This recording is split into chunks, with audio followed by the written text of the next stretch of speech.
वो कौन सी ऐसी चीज़ है जिसने CSS को बहुत ज़्यादा आसान बना दिया, तो मैं कहूँगा कि वो है फ्लेक्सबॉक्स।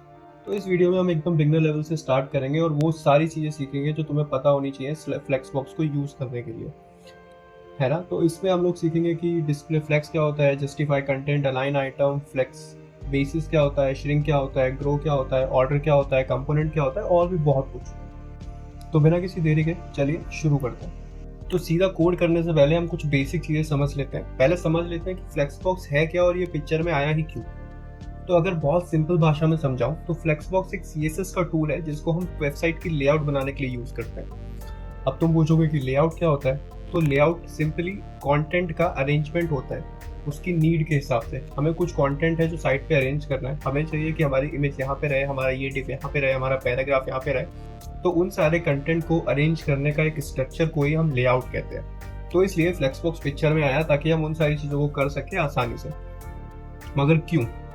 क्या फ्लेक्सबॉक्स के अलावा कुछ और नहीं है वहाँ पे? क्या फ्लेक्सबॉक्स से पहले हम वो सारी चीज़ें कर नहीं रहे थे, या कोई और टूल नहीं है जो हम फ्लेक्सबॉक्स के अलावा यूज़ कर सकते हैं कंटेंट को अरेंज करने के लिए या लेआउट्स को बनाने के लिए? मैं कहूँगा बिल्कुल।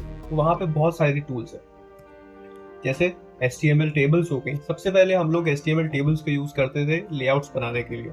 फिर जैसे जैसे हम आगे बढ़े इनलाइन ब्लॉक आ गए। उसके बाद हम गए थे पोजीशनिंग के लिए। अब पोजीशनिंग में तुमने पढ़ा होगा, पोजीशन एब्सोल्यूट होती है, फिक्स्ड होती है और भी कई सारी होती है, रिलेटिव होती है, तो काफ़ी सारी चीज़ें होती है। उसके बाद आया हमारा फ्लोट। तो फ्लोट भी तुमने देखा होगा कि float right, float left, float centre, ये सब हम लोग करते रहते थे इमेजेस के साथ मोस्टली। तो ये सारी चीज़ें हमारे पास अवेलेबल है लेआउट को बनाने के लिए, पर सबके काफ़ी सारे ड्रॉबैक्स हैं। तो इसलिए फ्लेक्सबॉक्स पिक्चर में आया। फ्लेक्सबॉक्स इन सारी चीज़ों को बहुत ज़्यादा आसान कर देता है। जहाँ पे तुम बाकी चीज़ों को यूज़ करके 10 लाइन ऑफ कोड लिख के वो सेम चीज़ करते थे, वहीं तुम फ्लेक्सबॉक्स में 2 लाइन ऑफ कोड लिख के कर लोगे। तो इसलिए सारे लोग फ्लेक्सबॉक्स की तरफ जाते हैं। फ्लेक्सबॉक्स तुम्हारे कोड को और ज़्यादा एफिशिएंट और शॉर्ट लिखने में मदद करता है। तो सीधा कोड में जाने से पहले हमको कुछ बेसिक चीज़ों का आइडिया होना चाहिए। तो हमें दो चीज़ों का मेनली आइडिया होना चाहिए कि कंटेनर क्या होता है और आइटम्स क्या होते हैं। कि जब भी कोई कंटेनर किसी के अंदर होता है तो अंदर वाले कंटेनर को हम चिल्ड्रन या कहते हैं और बाहर वाले कंटेनर को हम पेरेंट कहते हैं। तो ऐसे ही फ्लेक्सबॉक्स की जो प्रॉपर्टी है वो दो चीज़ों पे इंप्लीमेंट होती है, एक तो कंटेनर पे और हम कह सकते हैं कि पेरेंट पे, और एक चिल्ड्रंस पे या आइटम्स पे। तो वो सारी चीज़ें तुम्हें पता होना चाहिए कि क्या कंटेनर है, क्या आइटम है। उसके अलावा मेन चीज़ हमें फ्लेक्सबॉक्स में देखने को मिलती है कि वहाँ पे एक्सिस होती है। तो जो हमारी मेन एक्सिस होती है उसके अराउंड ही सारी प्रॉपर्टी घूमती है। तो तुम्हें ये फिगर आउट करना आना चाहिए कि हमारी मेन एक्सिस अभी है कहाँ पे और वो किस डायरेक्शन में है। और एक हमारी होती है क्रॉस एक्सिस। अब क्रॉस एक्सिस क्या होता है? जो मेन एक्सिस के परपेंडिकुलर होता है उसको हम क्रॉस एक्सिस कहते हैं। तो इन शॉर्ट तुम्हें ये पता होना चाहिए कि जब भी फ्लेक्सबॉक्स हम अप्लाई कर रहे हैं तो उसकी जो मेन एक्सिस है वो किधर है, उसकी क्रॉस एक्सिस किधर है, उसमें फ्लेक्स कंटेनर कौन सा है, उसमें फ्लेक्स आइटम कौन से। ये बहुत ज़्यादा बेसिक टर्म्स है पर तुम्हें पता होना चाहिए, क्योंकि इसके बिना हम कुछ भी नहीं सीख पाएंगे। तो जब तक तुम्हें ये समझ नहीं आता, यहाँ पे थोड़ा सा देखो और समझने की कोशिश करो कि है क्या। अगर तुम्हें थोड़ा टाइम चाहिए समझने के लिए तो वीडियो को पॉज करो और फिर थोड़ा अच्छे से सोचो। हाँ, तो अब कोडिंग पार्ट से स्टार्ट करते हैं। ठीक है, तो पहले HTML का बेसिक टेम्पलेट बना लेते हैं। उसके बाद अपनी जो स्टाइल शीट है उसको लिंक कर लेते हैं। जो हमारा लिंक है वो है स्टाइल्स। ठीक है, और यहाँ पे बॉडी में हम एक कंटेनर बना लेते हैं। ठीक है, और कंटेनर के अंदर आइटम्स बना लेते हैं। आइटम्स कितने चाहिए? हमें 5 आइटम चाहिए। ठीक है, और अभी यहाँ पे उनको नंबर दे देते हैं, सपोज 1 2 3 4 and 5। ठीक है, चलो अपनी CSS में आके थोड़ा सा कंटेनर को डिज़ाइन दे देते हैं। इसका बैकग्राउंड कलर कर देते हैं C4 और काफ़ी सेव रिफ्रेश कर दो, कंटेनर कर देते हैं। ठीक है, और थोड़ा सा आइटम्स को दे देते हैं इसमें। चलो आइटम्स को बैकग्राउंड कलर दे देते हैं EF6262 और इनको पैडिंग दे देते हैं 30 पिक्सल। सेव करते हैं, थोड़ी सी मार्जिन दे देते हैं 10 पिक्सल। इतना काफ़ी है। तो सबसे पहले हम बात करते हैं डिस्प्ले फ्लेक्स की। तो हमारे पास डिस्प्ले में दो चीज़ें होती हैं, एक डिस्प्ले फ्लेक्स होता है और एक होता है इनलाइन फ्लेक्स। तो दोनों चीज़ें मैं बताऊंगा। पहले डिस्प्ले फ्लेक्स देख लेते हैं। तो display flex is a property of a container. जैसे कि मैंने लास्ट बार आपको समझाया था कि कंटेनर और आइटम्स होते हैं। जो डिस्प्ले फ्लेक्स होता है वो कंटेनर की प्रॉपर्टी है। कुछ प्रॉपर्टी स्पेसिफिक कंटेनर में ही लगाई जाती है और कुछ प्रॉपर्टी स्पेसिफिक आइटम्स में ही लगाई जाती है। तो डिस्प्ले फ्लेक्स हम कंटेनर में लगाते हैं तो डिस्प्ले फ्लेक्स कर देते हैं। डिस्प्ले फ्लेक्स करते ही सारी चीज़ें एक लाइन में आ गई, एक रो में आ गई, ठीक है। जो हमारा मेन एक्सिस है वो अभी हमारा जा रहा है लेफ्ट टू राइट, और हमारा जो क्रॉस एक्सिस है वो हमारा जा रहा है टॉप टू बॉटम। तो जो हमेशा चीज़ें होती हैं वो ऐसी ही होती है। अब चलो बात करते हैं कि इनलाइन फ्लेक्स क्या होता है। अभी मैं अगर डिस्प्ले को इनलाइन फ्लेक्स कर दूंगा तो क्या डिफरेंस आएगा? कुछ नोटिस किया आप लोगों ने? जो हमारा बैकग्राउंड था वो श्रिंक होके छोटा हो गया। ऐसा क्यों हुआ? क्योंकि जब भी हम डिस्प्ले फ्लेक्स को सेट करते हैं तो उसका मतलब होता है कि कंटेनर को हम अलाउ कर रहे हैं कि जितनी भी बची हुई स्पेस है वो सारी ले सकते हो तुम। पर जब हम उसको डिस्प्ले इनलाइन फ्लेक्स कर देते हैं तो हम कहते हैं कि जितनी भी नेसेसरी स्पेस है कंटेंट के लिए बस उतना ही ऑक्यूपाइड करो, उससे ज़्यादा ऑक्यूपाइड मत करो। तो बस इतना सा ही डिफरेंस है डिस्प्ले फ्लेक्स में और डिस्प्ले इनलाइन फ्लेक्स में, ठीक है। तो इसको हटा के वापस से फ्लेक्स पे आ जाते हैं। तो अब हम बात कर लेते हैं कि फ्लेक्स डायरेक्शन क्या होता है। फ्लेक्स डायरेक्शन है हमारी मेन एक्सिस की। जो हमारी मेन एक्सिस है वो किस डायरेक्शन में जाए उसको हम फ्लेक्स डायरेक्शन कहते हैं। तो जैसे फ्लेक्स डायरेक्शन रो कर देते हैं। फ्लेक्स डायरेक्शन में कुछ प्रॉपर्टी होती है, जैसे फ्लेक्स डायरेक्शन रो होती है, कॉलम होती है, रो रिवर्स होती है और कॉलम रिवर्स होती है। तो अभी जो बाय डिफॉल्ट होती है फ्लेक्स डायरेक्शन वो रो होती है। तो अभी जो हमारी मेन एक्सिस है वो हमारी लेफ्ट टू राइट है ना। तो इसीलिए कोई फर्क नहीं पड़ेगा जब अभी हम फ्लेक्स डायरेक्शन को रो सेट करते हैं, क्योंकि वो बाय डिफॉल्ट पे है। अगर अभी मैं रो रिवर्स कर देता हूँ, देखा आपने कि जो जितना भी कंटेंट है हमारा वो राइट साइड शिफ्ट हो गया, क्योंकि जो हमारी मेन एक्सिस है वो हमारी राइट साइड से लेफ्ट साइड जा रही है। तो सारा कंटेंट उसके अपोजिट जा रहा है। तो ये सारी चीज़ें आपको तभी समझ आएंगी जब आपको मेन एक्सिस एकदम क्लियर होगी। आपको इमेजिन करना पड़ेगा हर बार कि जो मेन एक्सिस है वो जा कहाँ से रही है और वो क्या हो रहा है। ये चीज़ें बिल्कुल डिफिकल्ट नहीं है, थोड़ी सी प्रैक्टिस से आ जाएंगी, है ना। तो सबसे पहले यही सोचो कि जब भी तुम डिस्प्ले फ्लेक्स करते हो तो क्या होता है, उसके बाद जब फ्लेक्स डायरेक्शन करते हो तो क्या होता है। तो फ्लेक्स डायरेक्शन बाय डिफॉल्ट रो होती है। तो रो होती है जो तुम्हारी मेन एक्सिस है वो तुम्हारी जाती है लेफ्ट से राइट। अभी तुमने रो रिवर्स कर दिया तो तुम्हारी मेन एक्सिस जाएगी राइट से लेफ्ट। सिंपल है ना। हाँ, तो चलो अब कॉलम करके देख लेते हैं। तो अब मैंने फ्लेक्स डायरेक्शन कॉलम कर दिया। तो अब मैंने जो फ्लेक्स डायरेक्शन कॉलम किया तो हमारी मेन एक्सिस की डायरेक्शन किधर है? गैस करो तुम लोग। हो सकता है सही गैस किया हो सकता है नहीं सही गैस किया हो, पर कोई बात नहीं, ठीक है। तो अभी हमारी जो फ्लेक्स डायरेक्शन है कॉलम है, जो मेन एक्सिस की डायरेक्शन है वो है हमारी टॉप से बॉटम। अभी मैं इसको अगर कॉलम रिवर्स कर दूंगा तो हमारी जो मेन एक्सिस की डायरेक्शन हो जाएगी वो हो जाएगी बॉटम टू टॉप। तो ये सिंपल है, बस थोड़ा सा आपको दिमाग लगाना है, बस इतना ही फाइंड आउट करना है कि मेन एक्सिस जा कहाँ रही है। अगर आपको ये समझ आ गया तो बाकी कुछ समझने में कोई दिक्कत नहीं होगी। फ्लेक्स बस इतना सही है। और मोस्ट ऑफ द टाइम हम लोग बस 3 ही प्रॉपर्टी यूज करते हैं, display flex, align item, justify content. हम लोग बस यही सारी चीज़ें यूज करते हैं, पर एक्स्ट्रा प्रॉपर्टी कहीं ना कहीं काम आती है। तो आपको अगर बहुत अच्छा होना है फ्लेक्स में तो चीज़ें सीखना है। चलो फिर आगे बढ़ते हैं। तो फ्लेक्स डायरेक्शन देख लिया हमने, डिस्प्ले फ्लेक्स हमने देख लिया। अब यहाँ पे एक और चीज़ होती है, तो मैं फ्लेक्स डायरेक्शन को हटा देता हूँ अभी के लिए, डिस्प्ले फ्लेक्स, और यहाँ से मैं मार्जिन को भी हटा देता हूँ। तो यहाँ पे एक और चीज़ होती है जिसको हम कहते हैं गैप, जो कंटेनर प्रॉपर्टी होती है। तो गैप अगर मैं 10 पिक्सल कर देता हूँ तो आपने देखा जो भी गैप है वो सारे आइटम्स के बीच में गैप आ गया। और ये भी कब होता है? ये भी उसी डायरेक्शन में होता है जिस डायरेक्शन में मेन एक्सिस आ रही है। मैंने फिर कहा था कि मेन एक्सिस के अराउंड ही सारी प्रॉपर्टी घूमती है हमारी। तो आपको मेन एक्सिस और क्रॉस एक्सिस में फर्क समझ में आना चाहिए और उनकी डायरेक्शन समझ आनी चाहिए। अगर ये पेज चीज़ आपको समझ में आ गई तो आगे आपको बिल्कुल दिक्कत नहीं होगी। तो लास्ट में हमने देखा कि हम कैसे कंटेनर को डिस्प्ले फ्लेक्स दे सकते हैं, उनकी फ्लेक्स डायरेक्शन चेंज कर सकते हैं। तो नाउ अब हम मूव करते हैं एक बहुत ज़्यादा इंपॉर्टेंट टॉपिक फ्लेक्स बॉक्स का, और मैं कहूँगा कि ये सबसे ज़्यादा इंपॉर्टेंट टॉपिक है फ्लेक्स बॉक्स है, जो बहुत ज़्यादा हेल्प करता है लेआउट को बिल्ड करने में। तो इसमें हम लोग पढ़ेंगे कि ऑर्डर क्या होता है, फ्लेक्स रैप क्या होता है, जस्टिफाई कंटेंट क्या होता है, अलाइन आइटम क्या होता है, और एक और होती है सेल्फ अलाइन, तो वो क्या होता है। ठीक है, तो सबसे पहले स्टार्ट करते हैं कि ऑर्डर से। तो हर आइटम्स का जो भी कुछ होता है वो एक ऑर्डर होता है। तो अभी जो बाय डिफॉल्ट है वो सबका ऑर्डर 0 है। तो अगर मैं अभी चाहता हूँ कि तो मेरा सेकंड वाला एलिमेंट है उसका ऑर्डर ज़्यादा हो जाए, अभी सबका बाय डिफॉल्ट 0 है। चलो एक बार index.html में जाके सेकंड वाले ऑर्डर को एक क्लास दे देते हैं i2। ठीक है, तो अभी मैं i2 में गया और मैंने i2 में गया और मैंने इसका ऑर्डर दे दिया 1। तो अब जो हमारा I2 है वो सबसे लास्ट में आ गया है। सबसे लास्ट में आ गया है मतलब जो मेन एक्सिस है हमारी उसके बहुत ज़्यादा पास आ गया, उस डायरेक्शन में मूव कर गया है ना। अभी हमारी मेन एक्सिस किधर है, वो है लेफ्ट से राइट। ये चीज़ हमेशा याद रखनी पड़ेगी। और ये भी कि जो हमारी प्रॉपर्टी है फ्लेक्स की वो कब आइटम को देनी है, कब कंटेनर को देनी है, क्योंकि अगर ये डिफरेंशिएट नहीं कर पाओगे तो गलत प्रॉपर्टी किसी और को दे दी तो वो वर्क नहीं करेगी। ठीक है, तो जो हमारी ऑर्डर होती है वो हम आइटम्स पे लगाते हैं। तो अभी हमने ऑर्डर्स को 1 दे दिया। अभी बाकी सारे आइटम्स की जो ऑर्डर प्रॉपर्टी है वो 0 और 2 की जो है वो 1 है। अगर हम इसको 1 कर दें, 10 कर दें, 100 कर दें, कोई फर्क नहीं पड़ेगा क्योंकि सबकी 0 है। तो 0 के सामने 1 भी बड़ा है और 10 भी बड़ा है। अभी मैं सेम चीज़ I3 की कर दूं जाके। अभी मैं I3 को ऑर्डर दे देता हूँ 20। अब जो I3 का ऑर्डर है वो I2 से बड़ा हो गया, तो वो राइट की साइड शिफ्ट कर गया, है ना। तो ये थी ऑर्डर प्रॉपर्टी। ये बहुत ज़्यादा यूज नहीं होती है पर अच्छा है कि पता होना चाहिए।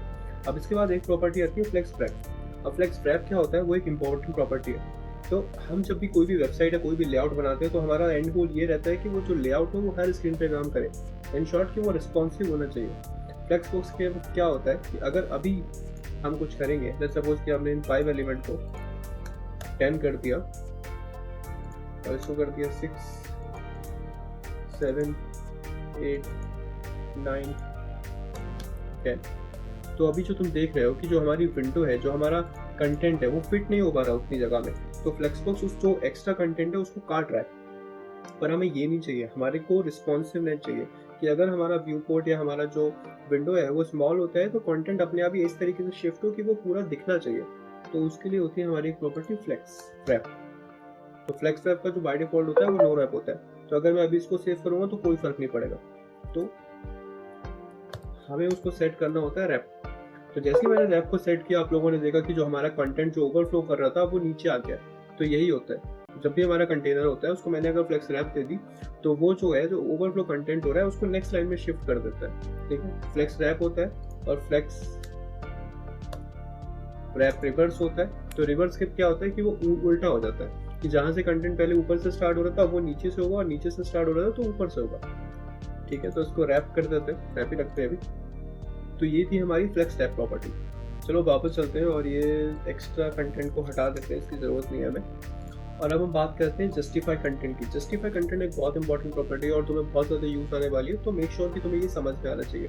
तो जब भी मैं जस्टिफाई कंटेंट करता हूँ तो जस्टिफाई कंटेंट की बहुत सारी प्रॉपर्टी होती है। एक होता है फ्लेक्स स्टार्ट। तो जब भी फ्लेक्स स्टार्ट करोगे तो कुछ नहीं होगा। क्यों कुछ नहीं होगा? क्योंकि बाय डिफॉल्ट वो फ्लेक्स स्टार्ट होता है। जो हमारी डायरेक्शन होती है मेन एक्सिस की वो हमारी है लेफ्ट टू राइट। जो हमारा फ्लेक्स स्टार्ट होता है वो होता है हमारा लेफ्ट, जो फ्लेक्स एंड होता है वो हमारा होता है राइट साइड, है ना। तो फ्लेक्स स्टार्ट जो हमारा है वो बाय डिफॉल्ट है। अभी अगर मैंने फ्लेक्स एंड कर दिया तो जितना भी हमारा कंटेंट है वो सारा राइट साइड को शिफ्ट हो जाएगा। इसको कहते हैं जस्टिफाई कंटेंट फ्लेक्स एंड।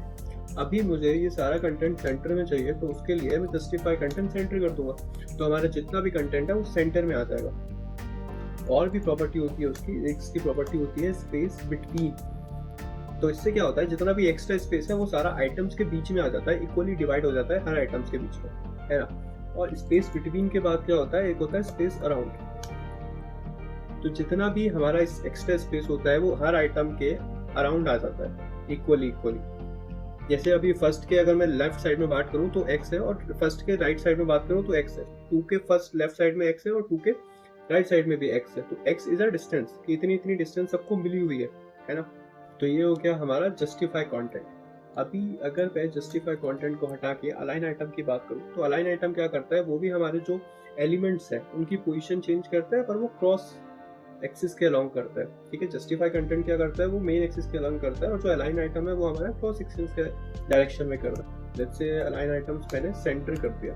ठीक है, अभी अलाइन आइटम काम नहीं करेगा क्योंकि जो हमारा कंटेनर है उसकी हाइट उतनी ही है जितनी आइटम्स को चाहिए। अगर मैं इसकी हाइट बढ़ा देता हूँ, लेट्स सपोज मैंने इसकी हाइट 70 व्यू पोर्ट कर दी, तो देखा आप लोगों ने कि जो अलाइन आइटम है उसने सारे एलिमेंट को सेंटर कर दिया। अगर इसी चीज़ को मैं फ्लेक्स स्टार्ट कर देता हूँ तो सारे आइटम्स ऊपर शिफ्ट हो जाएंगे। अगर यही चीज़ मैं फ्लेक्स एंड करता हूँ सारे आइटम्स नीचे शिफ्ट हो जाएंगे।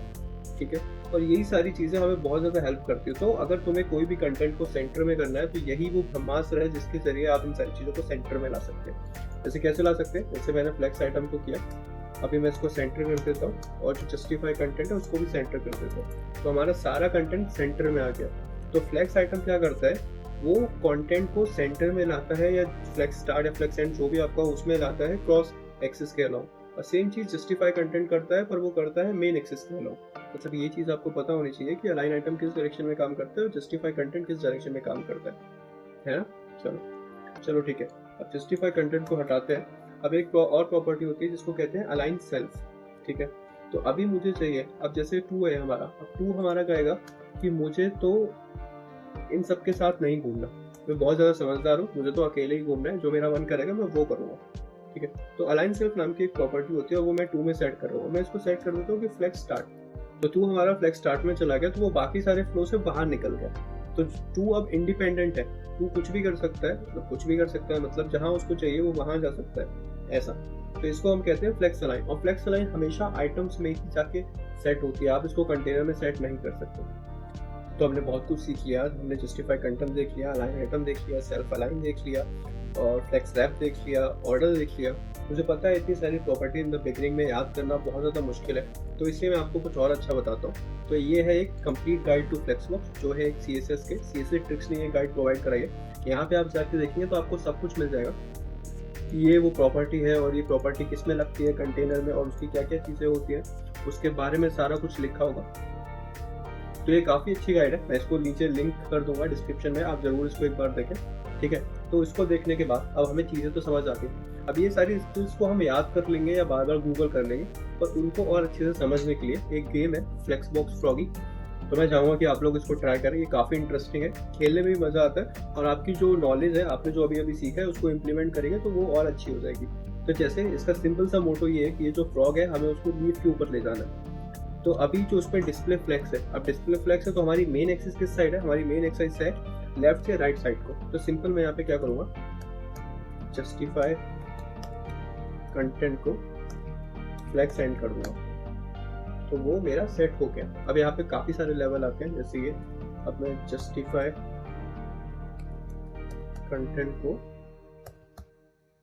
सेंटर कर दूंगा। ठीक है, तो ऐसे ही करके आप लोग भी काफी इस गेम खेल सकते हैं, और आपकी जो स्किल्स हैं, आपकी जो आपने जो भी सीखा है, वो सारी चीजें थोड़ी बहुत इंप्रूव हो जाएंगी इस गेम से। तो इस गेम का लिंक भी मैं डिस्क्रिप्शन में देख लूंगा, आप उसको चेकआउट कर सकते हैं। ठीक है, चलो फिर आगे बढ़ते हैं।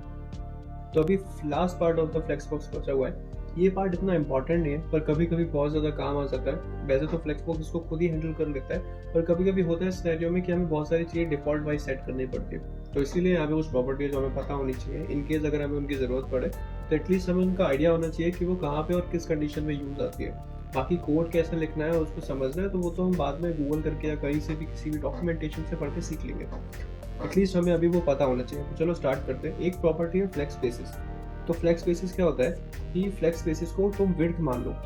अभी जो तुम्हारा फ्लेक्स डायरेक्शन है वो बाय डिफॉल्ट ड्रॉ सेट करता है, तो जो तुम्हारा मेन एक्सिस है वो तुम्हारी लेफ्ट से राइट जा रही है। In this case flex basis जो है वो विड्थ की तरह काम करेगी। अगर मैं यहाँ पे आके आइटम्स की फ्लेक्स बेसिस को 100 पिक्सल कर दूँ, तो जो सारे आइटम्स हैं वो 100 पिक्सल के हो गए। अगर अभी मैं इन सारे आइटम्स को 200 पिक्सल कर दूँ, तो ये सारे आइटम है वो 200 पिक्सल नहीं होंगे। क्यों नहीं होंगे? क्योंकि उतनी स्पेस ही नहीं है स्क्रीन पे, और ये फ्लेक्सबॉक्स ने खुद हैंडल कर रखा है। तो इसके लिए एक प्रॉपर्टी होती है फ्लेक्स श्रिंक। तो वो श्रिंक जो होती है वो बाय डिफॉल्ट ऑन होती है कि अगर उतना स्पेस नहीं है स्क्रीन पे जितना तुम्हें चाहिए, तो अपने आप को श्रिंक कर लो। अगर मैं अभी जाके फ्लेक्स श्रिंक को ऑफ कर देता हूँ, मतलब 0 कर देता हूँ, तो जो हमारे कंटेंट है वो ओवरफ्लो करने लगेगा। अभी ओवरफ्लो करने के लिए हमने क्या सीखा था कि हम फ्लेक्स रैप करके उसको कवर कर सकते हैं, पर अभी ये पॉइंट नहीं है। अभी हमारा पॉइंट है फ्लेक्स बेसिस और फ्लेक्स श्रिंक। तो फ्लेक्स श्रिंक क्या करता है कि वो कंटेंट को श्रिंक करने में हेल्प करता है जब उतनी स्पेस उसको नहीं मिलती है जितनी उसको चाहिए होती है। सो बाय डिफॉल्ट जो फ्लेक्स श्रिंक होता है वो ऑन होता है, मतलब वो 1 होता है। तो ये होती है फ्लेक्स बेसिस। मतलब फ्लेक्स बेसिस सिंपल है, अगर फ्लेक्स डायरेक्शन तुम्हारी रो है तो flex basis as a width काम करेगी, और अगर फ्लेक्स डायरेक्शन तुम्हारी कॉलम है तो flex basis as a height काम करेगी। ठीक है, ठीक है। तो इसके अलावा एक और प्रॉपर्टी होती है, जैसे मैंने तुम्हें बताया, फ्लेक्स ग्रो।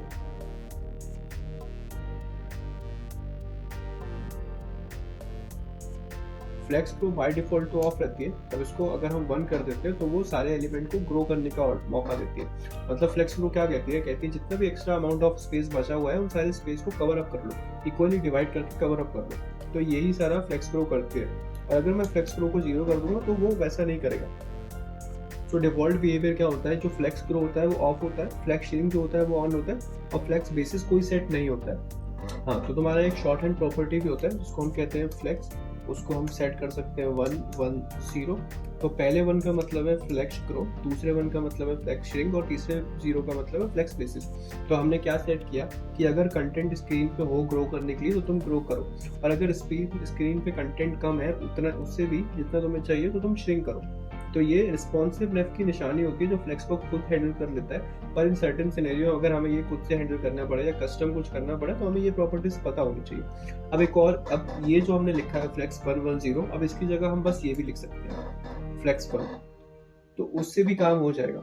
ठीक है, तो बस यही सारी प्रॉपर्टी थी जो हमें सीखनी चाहिए थी फ्लेक्सबॉक्स में, और हमने काफ़ी कुछ कवर कर लिया है। मुझे पता है ये सारी चीज़ें बहुत ज़्यादा है एक बार में याद करने को, तो इसलिए मैं कह रहा हूँ अपना टाइम लीजिए, चीज़ों को प्रैक्टिस करिए। कोई भी डाउट आता है तो आप मुझसे पूछ सकते हो, और अगर आपको डॉक्यूमेंटेशन पसंद है, आपको रीडिंग पसंद है, तो मैं आपको ज़रूर एडवाइस करूंगा कि आप इस पे एक बार जाके देखें। यहाँ का विजुअलाइजेशन काफ़ी अच्छा है, सारी प्रॉपर्टीज आपको मिल जाएगा, आपको सारा कुछ डिटेल में लिखा हुआ मिल जाएगा। अगर कोई भी परेशानी होती है फिर भी आपको समझ नहीं आता तो आप मुझसे बिल्कुल पूछ सकते हैं। तो ठीक है, यहाँ पे हमारा सारा लर्निंग पाथ खत्म हो गया। तो हमने ये सारी चीज़ें सीख ली कि फ्लेक्सबॉक्स में क्या क्या होता है और हम उसको कैसे कैसे यूज़ कर सकते हैं। अब मेन पार्ट रह गया इम्प्लीमेंटेशन का। तो उस इम्प्लीमेंटेशन के लिए मैंने एक वीडियो बना रखी है जिसमें मैंने फ्लेक्सबॉक्स का एक छोटा सा प्रोजेक्ट बनाया है। अगर आप लोग उस वीडियो को देखना चाहते हैं तो डिस्क्रिप्शन में मैं उसको अटैच कर दूंगा। वो आपको एनहेंसमेंट देगा आपकी नॉलेज का, और आपको सिखाएगा कि जो चीज़ें हमने सारी सीखी हैं, ज़रूरी नहीं है हमें सब याद करनी है और सब आना ही चाहिए, पर जो मेन चीज़ है जो हमेशा प्रैक्टिकल लाइफ में और हमें डेली यूज़ में आती है, वो सारी चीज़ें आपको पता होनी चाहिए। और वो प्रोजेक्ट से आपको यही समझ में आएगा कि क्या चीज़ें इंपॉर्टेंट है और क्या आपको याद रखनी चाहिए और किस पे आपको ज़्यादा प्रैक्टिस करनी चाहिए। चलो फिर आज के लिए इतना ही रखते हैं। मेरे ख्याल से हमने आज बहुत कुछ सीख लिया है, तो मिलते हैं अगली वीडियो में।